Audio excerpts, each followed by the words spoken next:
The day after visiting Israeli troops in Gaza with Prime Minister Benjamin Netanyahu, Israel's defense minister said that forces would remain in the buffer zones they've created in the Strip, even after any ceasefire to end the war.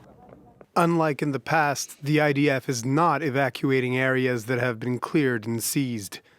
The IDF will remain in the security zones as a buffer between the enemy and the communities in any temporary or permanent situation in Gaza. Israel went back on the offensive in the enclave on March 18th.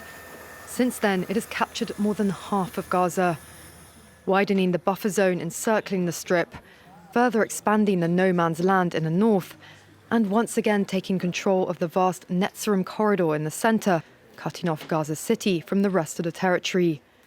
In southern Gaza, Israeli forces have taken control of the border city of Rafah and are pushing inland up to the so-called Morag corridor. The plan is to permanently empty the zone, which represents around 20% of the entire territory, and cut Gaza off from its border with Egypt. Last week, Israeli NGO Breaking the Silence published a report based on testimonies from Israeli soldiers who'd fought in Gaza. The State of Israel claims that the goals for this war is to demilitarize Hamas, to defeat Hamas, and to bring back Israeli hostages from the Gaza Strip. But in reality, soldiers get different orders and different missions specifically regarding the buffer zone. The idea is to take land from Palestinians.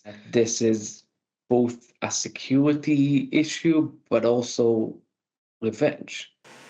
Meanwhile, Gaza's population has been pushed into a smaller and smaller area. The humanitarian crisis continues to grow amid Israel's ongoing military assaults and its total blockade of aid since the beginning of March.